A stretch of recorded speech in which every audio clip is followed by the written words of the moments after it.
目內容只係個人意見同埋資訊分享，唔構成投資建議。如果大家想投資嘅話，記得喺之前揾一啲專業嘅意見。Hello， 歡迎收睇 Well 財經資訊台，我係 Wendy， 咁隔離有 Jason。今日我哋咧係講下呢個 Bitcoin 咯。哇 ，Bitcoin 呢排真係跌到，哇，真係插到咧，完全咧見唔到個底喺邊咁樣喎。想問下咧，即係其實而家點樣睇呢個嘅 Bitcoin 呢個嘅後市係點樣咧？咁 Bitcoin 咧，我哋睇翻咧有個短炒嘅機會嘅。咁我哋好明顯咧就見到6萬蚊呢一個位置咧有個支持位啊，就比較難啲跌穿啦。咁上次嘅低位都係大概6萬蚊左右嘅。上次呢個低位6萬蚊應該講緊都好幾年前係嘛？上年啦，2024年。啱啱3月份。哦，3月份。係啦，即係上一個底就3月份。係。係啦，咁就都係6萬蚊，跟住就開始有反彈啦，就短期內見過8萬嘅，係啦。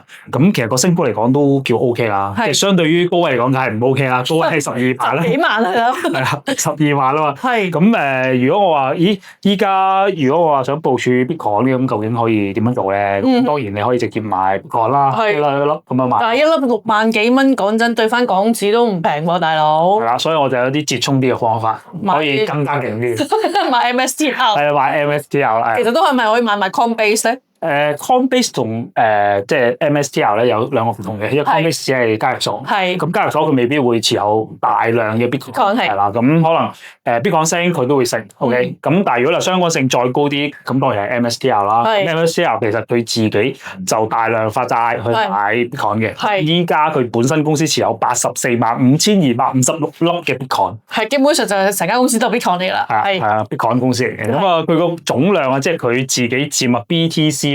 成個 Bitcoin 嘅總量係4%，係咯，係啊，即係佢掃咗好多 Bitcoin 啦。咁佢咧依家咧佢持有嘅 Bitcoin 咧平均成本係75,577蚊美金嘅。咁如果你計翻現價，即係佢點啊？即係其實佢已經都跌咗差唔多1成8到啦，即係喺18%左緊啦。即係如果對翻現價63,000、64,000嘅話，係啊。係啊，即係佢自己帳面上佢都係蝕緊錢嘅。係。咁最近咧都發生咗一啲好得意嘅事件啦。咁個創辦人咧就即係公司又買咗32粒嘅 Bitcoin，但係佢買完之後即刻拖冧成個市喎，就咁窩到黐咗線咁過過嚟喎。但係其實買咗32粒，但係32粒其實佔佢整體佔有嗰個嘅 Bitcoin 個粒數，我諗1% 都冇啦，係嘛？係0.0038%，係0.0038%嗰隻。賣咗0.0038%，跟住 Bitcoin 就由8萬蚊 drop 到落6萬蚊， drop 2萬蚊真係黐咗線。點解可能大家咧，即係對於佢個創辦人講話以後都唔會買幣咧，即係個神話破滅咗咯。咁你話 Bitcoin 耶穌嚇，只買不賣噶嘛？依家你自己破壞咗自己嘅信仰啊！咁啲人就覺得哇，天下化為好衰，就一齊跟沽。係啦，跟沽咁就推冧咗成個 Bitcoin 嘅市場啦咁樣。咁其實佢集翻嚟嘅資金32粒幣係講緊250萬美金啫。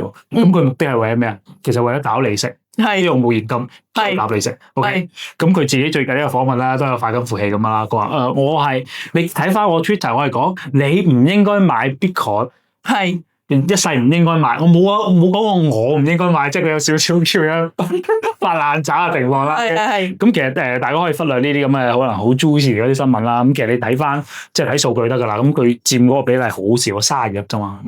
咁啊最近咧其實都已經再集資買翻1525粒翻嘅，即係低再數翻。其實佢咧就執低咗個市咧，自己撈底撈翻千幾粒翻嚟。係啦。咁所以其實我覺得MSTR 都開始重新買翻講嘅話，其實我覺得咧6萬蚊呢個位咧都係一個唔錯嘅買入嘅時機嚟嘅。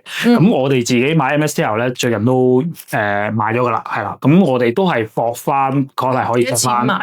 我哋係120蚊美金買翻股票。120蚊美金係買 MSTR 嘅。MSTR 嘅。係啦，咁我哋自己咧都係做短炒嘅，即係我都未必會長揸啦，因為我都後期可能都又有打仗啊，有好多 IPO 熱潮啊，其實都好影響個後市走勢。但係我睇翻短少少嘅話部署咧，其實我就博 SpaceX 嗰啲熱錢回流。譬如而家 Space 已經上市啦嘛，咁好快咧啲錢咧就會翻嚟炒翻，可能炒翻 Bitcoin。係啊，炒翻 Bitcoin 啦。咁我哋短期目標價啦，可能去翻8萬蚊。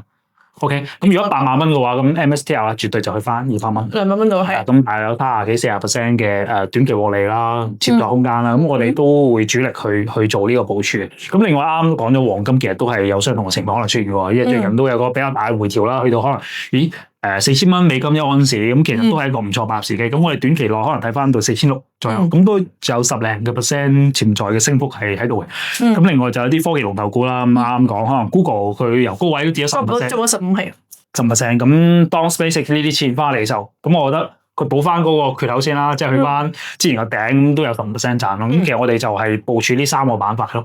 係啦，就係 BTC、黃金同埋科技龍頭股都係可以趁呢個熱錢回流嘅時候咧，就先買一先嘅咁樣咯。咁頭先你講話熱錢回流啦，又話會係即係買Bitcoin 啊、黃金啊、呢個科技龍頭啊、Google 啊呢啲。但 SpaceX 咁你點睇咧？即係其實而家上咗市咯，咁你點樣睇 SpaceX 咧？SpaceX 咧，其實我哋上個禮拜都有講過大概個走勢嘅。咁我哋預期其實180蚊至到200蚊咧，就係第一口價嘛。咁結果出到個175蚊，係175蚊，好接近㗎啦，差5蚊到嘅，係啦。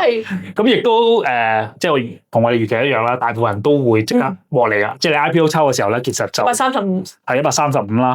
咁你即係獲利嘅話，其實都賺30%。其實大部分人可能30%都覺得 OK 就走啦，係啊，沽貨啊。係啊。咁我哋預期可能因為而家叫集體 FOMO 啊，就係香港人或者係中國人啦，冇買到啊嘛，係咪？咁所以咪就係一上市嘅時候，我成班嘅朋友都一齊衝咗入去買呢個SpaceX 咯。佢哋大概平均價都150蚊左緊啦，150幾蚊咁樣啦，係。係啦，咁我哋預期呢個禮拜咧有機會都係衝上200蚊。係啊，有機會衝上200蚊嘅。咁因為大家 FOMO 嘅程度都好強烈嘅。咁但係如果市場都嗌緊300蚊嘅時候咧，咁你可以 ignore 佢噶啦，因為我覺得即係呢啲大型 IPO 咧，好大機會咧嚟緊咧都係會向下走嘅，變有機會可能跌一半以上啦。咁如果你話我自己短期睇200蚊，咁你要就係短炒咯，就唔好諗住長揸。如果長揸，起碼佢係要跌穿咗招股價一半，係講緊可能係75蚊樓下，你先再考慮咯。咁呢個就係只能短炒，不能長揸嘅一個 IPO 嚟嘅。明白。咁所以而家呢一刻你就覺得即係短炒下佢200蚊，你就好